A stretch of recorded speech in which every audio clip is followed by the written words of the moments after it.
Now, let's classify polynomial based on the degree of the polynomial. Now, the first is linear polynomial. What is linear polynomial? A polynomial with degree 1.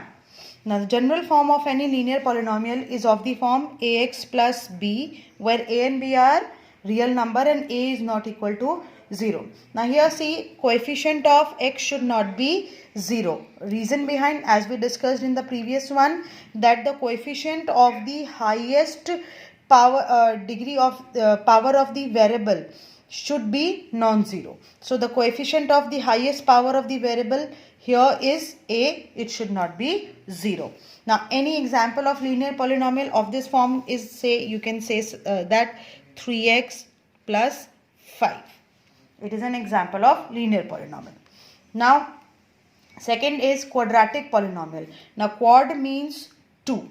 So, quadratic polynomial with degree 2. Now, the general form of this polynomial is ax square plus bx plus c, where a, b, c are real number and a is not equal to 0. Again, main important, a should not be 0. Any example of quadratic polynomial as you have done? 2x square plus 5x plus 6, like that. This is an example of quadratic polynomial. Now, next is cubic polynomial. Polynomial of degree 3 is your cubic polynomial, and the general form of that is ax square, a cube plus bx square plus cx plus d, where a, b, c, d, sorry, this should not be there, are real number and a is not equal to 0. Now, again, what kind of example you can have for this? 2y cube plus 3y square minus root 3y plus 5 by 7. As I said, a, b, c, d are real number. So, root 3, 5 by 7 will work for that.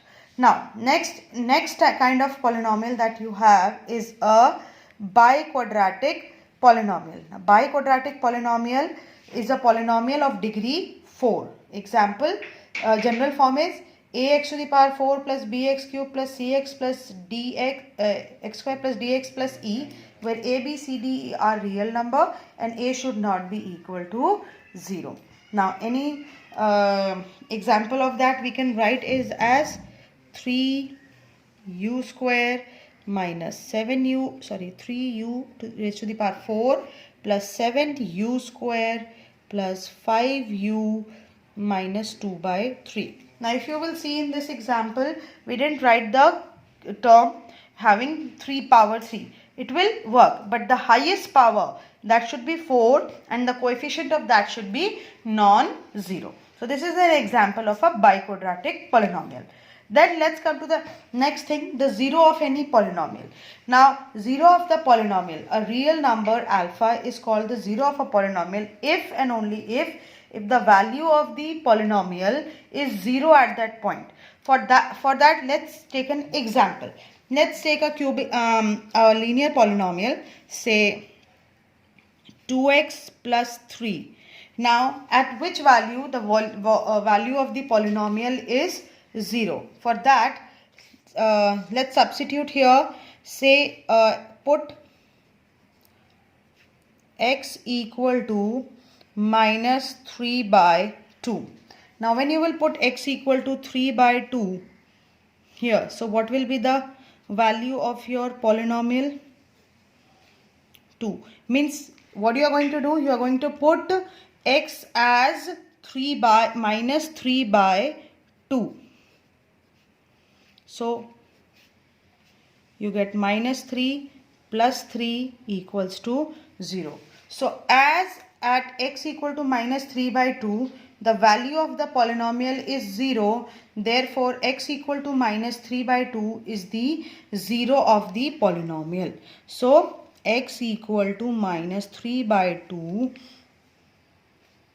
is a 0 of the polynomial. Right? Now, how to find the 0 of any polynomial? So, 0 of the polynomial you can find by equating the polynomial equal to 0. Suppose if you want to find the zeros of any polynomial, say quadratic polynomial, take an example as x square plus 5x plus 6. So I want to find the zeros of this polynomial. So what you will do, you will put it equal to 0. And now if you recall in class, previous class, you have done middle term split, right? That how to factorize any quadratic polynomial. So what we do, middle term split, we find the factor of 6 whose sum will be 5. So we know that it will be x square plus 2x plus 3x plus 6 equals to 0. So x plus 2 into x plus 3 will be the zeros of the polynomial, factors of the polynomial. So x equal to minus 2 or x equal to minus 3 are the zeros of the polynomial.